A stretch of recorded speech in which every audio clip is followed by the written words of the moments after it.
Hurricane Dorian is just sitting as a Category 2 storm as it leaves the Bahamas and makes its way toward the United States. The now deadly storm is expected to skirt past the Georgia coast, but not lightly. David is here with more on what our friends to the east can expect. David? Yeah, oddly enough, it's going to be Georgia, South Carolina, and possibly North Carolina, but really Georgia, South Carolina that get the brunt of the rainfall, even though right now they're getting some pretty solid rain in Florida. Take a look at our high-res radar, and you can see some of those bands really whipping through, bringing in tropical storm conditions to much of the east coast of Florida. You can see the center of the storm 67.3 miles away from Daytona Beach. We plotted it out there. So here is Dorian. This is the 5 a.m. advisory, 105 mile per hour winds. And what you'll notice with Dorian is it is going to continue to move to the north and northwest.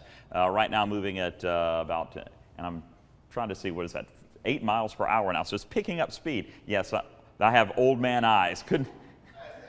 Couldn't see. You got to squint a little bit. Yeah, but 8 miles per hour, that's actually really good news. Again, remember, this was sitting for about a day and a half over Grand Bahama. The Abaco Islands, Grand Bahama, just absolutely devastated by this storm. So tropical storm conditions can still produce damage, however, and that's what we're getting on the east coast of Florida. As it moves to the north-northwest, it's going to come very close to the Georgia coastline, the South Carolina coastline. I would expect tropical storm conditions here as well, if not even minimal hurricane conditions with wind speeds in excess of 70 miles per hour and heavy, heavy rainfall. So for our friends along the Georgia coastline, along the South Carolina coastline, possibly the North Carolina coastline, as the storm weakens, we could see some pretty nasty, nasty weather over the next couple of days. And then by the end of Friday into Saturday, we'll see the storm moving offshore and out into the Atlantic. Finally. Well, here are just some rainfall amounts that we're forecasting with the current track. Again, along the coastline of Florida, this is bad enough. 5+ inches of rain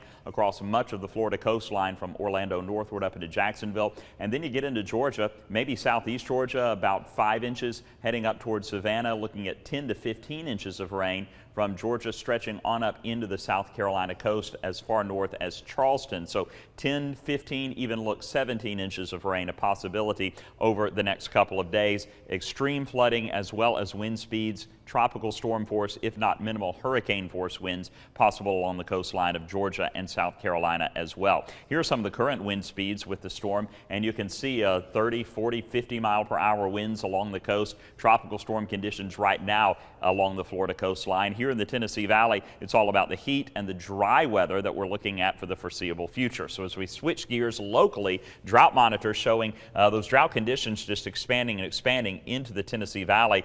To be fair, it's basically slight to moderate drought conditions, but it is an indication that we need rain. Unfortunately, we're not going to get any through at least the weekend and probably the first part of next week. So sunny and hot today, but a little bit of good news. Thursday, Friday, it'll be cooling down a little bit and drying out a little bit. So I think Thursday and Friday will be comfortable for you. Here's your Vipercast starting to pick up now.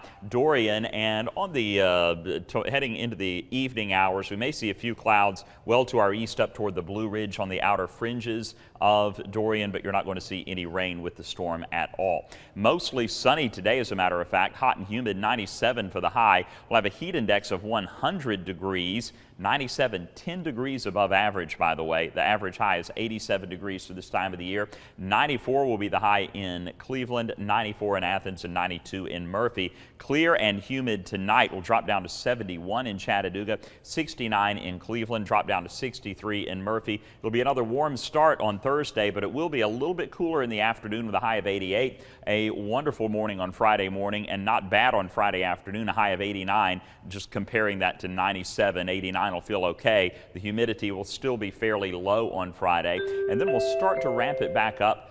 92 on Saturday, and here we go, 95 on Sunday, and we'll stay in the mid-90s for the first couple of days of next week. And if you want to cling to that 10% chance of rain on Tuesday, feel free. However, it's not much to cling to.